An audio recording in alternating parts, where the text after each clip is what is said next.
Bien, entonces rápidamente el tema es radiocirugía fraccionada en metástasis cerebrales. El tema de radiocirugía ha venido evolucionando junto con la tecnología y a medida que hemos entendido que en algunas circunstancias fraccionar la dosis es mejor a apostarle a una sola sesión, creo que poco a poco estamos entendiendo, número uno, en qué situaciones es el, eh, el caso que debemos utilizar este procedimiento, cuándo no, cómo configurarlo y qué dosis hacer. Siguiente, por favor, Clau.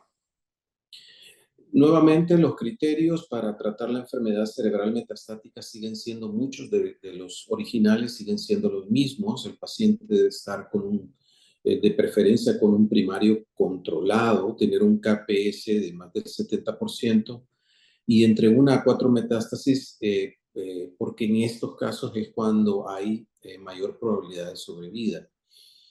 Sin enfermedades degenerativas, ya que hasta el 11% de los pacientes pueden desarrollar enfermedad con demencia clínica cuando las dosis como hemolocráneo son inadecuadas, y la dosis siempre fue el limitante más importante porque los protocolos terapéuticos hasta el año 2006, 2007, como la radioterapia craneal, eran 30 grays, y 30 grays en 10 sesiones equivale a 32 grays, 34 máximo, y no, esto no es suficiente para controlar una lesión de 1 centímetro. Entonces, este fue el gran limitante siempre. Siguiente, por favor. Esta imagen la puse en una charla reciente que me la sugirió una muy buena amiga. Nada más es una imagen visual para que nos entendamos por qué el holocráneo ya no es una verdadera opción en muchos de estos pacientes. Cuando damos holocráneo, 90-95% de lo que estamos tratando es tejido sano, como lo vemos en la imagen del centro. Todo este tejido cerebral, cuando hay una, dos, tres, cuatro, o las metástasis que sean, buena parte del tejido es sano y no tiene ningún sentido radiar tejido sano. Y cuando hacemos radiocirugía realmente podemos configurar dosis radicales a espacios muy circunscritos. Esto es importante porque ya se demostró que la radiocirugía tiene un mayor potencial de preservar el estado funcional cognitivo de los pacientes, que a la larga es calidad de vida, y el holocráneo sobre la radiocirugía ya sabemos que no tiene un mejor protocolo o no tiene un mejor perfil de sobrevida. Por lo tanto, la radiocirugía cobra sentido, ya sea en monofracción o fraccionada. Siguiente, por favor. Entrando un poco más en materia, la radiocirugía fraccionada tiene varias ventajas y algunas desventajas. Las ventajas son aprovechar los principios radiobiológicos de una lesión proliferativa, ya sea de origen epitelial o de otro origen de tejido estromal. La ventaja es eh, que en estos casos podemos configurar la dosis de tal forma que podamos entender que al aplicar dosis podemos reoxigenar el tejido metastático, podemos en la redistribución celular podemos tener mayor efectividad a la población celular y es más eficiente el tratamiento. La otra ventaja es que el menor riesgo de toxicidad es importante, ya que el tejido cerebral sano se preserva mejor, y hay ventajas dosimétricas porque podemos dar mayor dosis. Las desventajas son muy pocas. El factor de incertidumbre en el posicionamiento, que ya lo vamos a abordar en una diapositiva. La metautilidad en patologías que se consideran relativamente resistentes, como el cáncer de riñón, melanoma y sarcoma, y límites de dosis según tamaño tumoral. Siguiente, por favor. En relación al reposicionamiento, debemos contar con la tecnología necesaria para evitar la incertidumbre en el posicionamiento diario, y que los volúmenes que vamos a tratar y que necesitamos tratar estén adecuadamente posicionados. Esta imagen nos representa la fusión de imágenes del día de simulación y de cada una de las sesiones. Es importante contar con un procedimiento, como en el caso del Gamma Knife Icon, con un procedimiento de Conbin tridimensional que nos permite reposicionar las imágenes del día a día con el plan de tratamiento. Esto nos evita la incertidumbre de posicionamiento y que podamos fallar a la hora de tratarlo. Siguiente, por favor.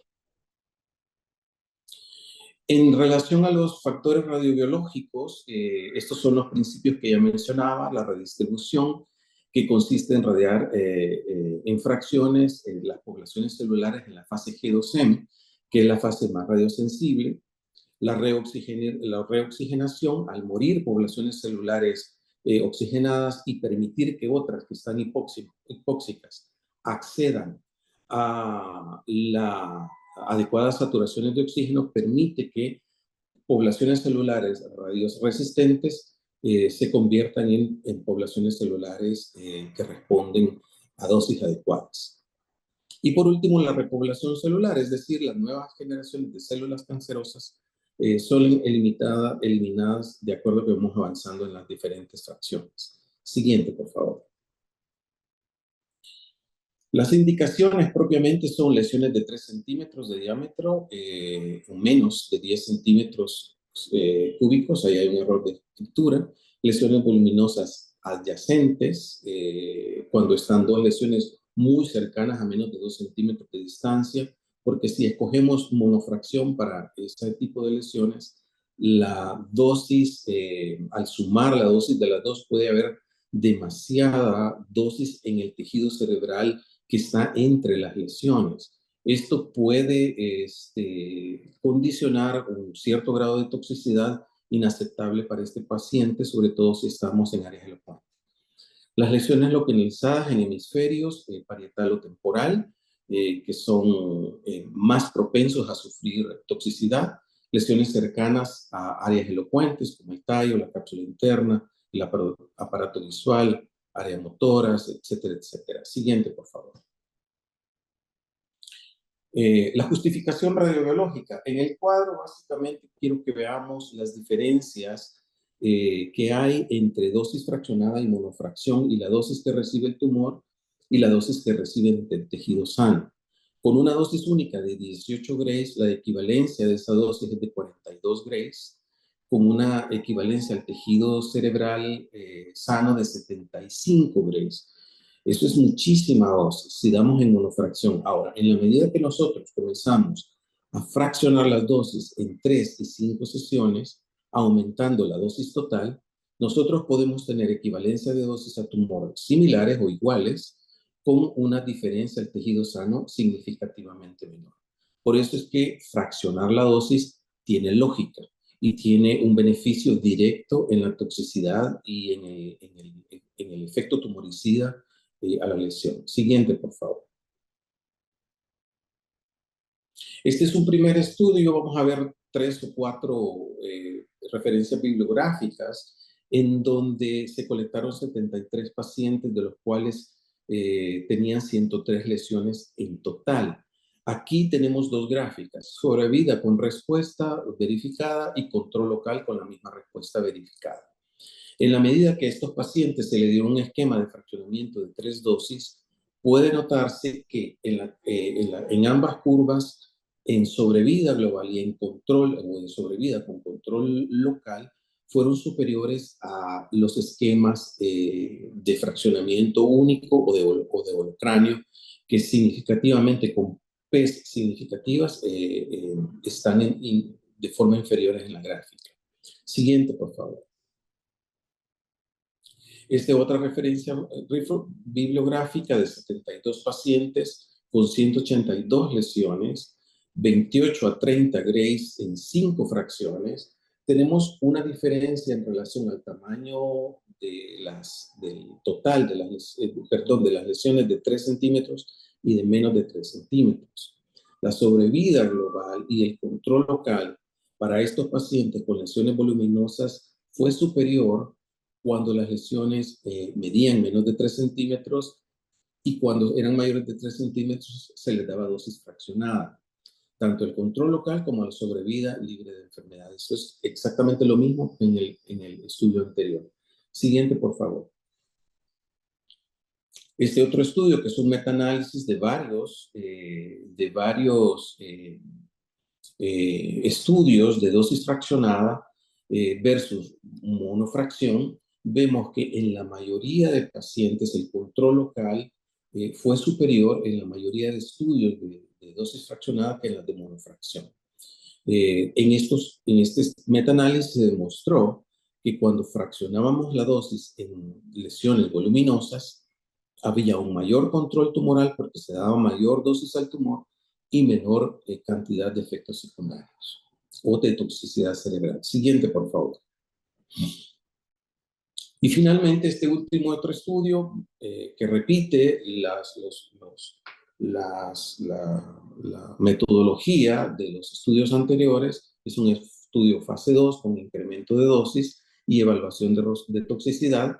La conclusión del estudio fue que el hipofraccionamiento con dosis de 5 fracciones de 6 a 7 grays por fracción era altamente efectivo cuando el paciente no era susceptible de dar dosis altas en esquemas únicos. Y se demostró en este estudio que el elemento crítico es que no más de 20 centímetros cúbicos de tejido cerebral sano deben de recibir más de 4 grays. Siguiente, por favor. Esta es una imagen rápidamente de un paciente estándar de lesiones múltiples en localizaciones muy difíciles, como la silla turca, cercanos a aparato visual o a estructuras como el ojo, eh, que son áreas elocuentes, que son cercanos al aparato visual, cercanos ¿cómo se llama? A tejido cerebral muy delicado.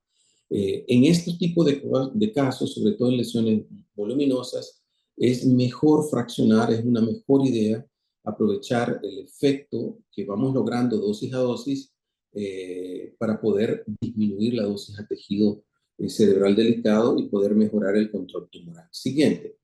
Ya para finalizar y para llevar a casa, la radiocirugía en modalidad monofracción o radiocirugía versus radiocirugía fraccionada es más efectiva que la radioterapia holocranial para controlar metástasis cerebrales. La dosis crítica para reducir la toxicidad tardía en tejido cerebral sano es que menos de 20 a 24 centímetros cúbicos debe recibir menos de 4 grays. Los esquemas de 3 a 5 fracciones son seguros y muy efectivos en lesiones voluminosas cercanas a áreas elocuentes y o mayores de 3 centímetros. Histologías como el melanoma, el CA de riñón, es preferible hacer esquemas hipofraccionados, aunque esto no ha demostrado mejores resultados en estas histologías radioresistentes que la radiocirugía en monofracción. Y por último, contar con un sistema de fusión de imágenes en tiempo real, ya sea con BIM o otra modalidad, permite corregir errores de posicionamiento diario, lo cual es crucial para cualquier programa de radiocirugía cerebral exitoso. Y creo que es la última.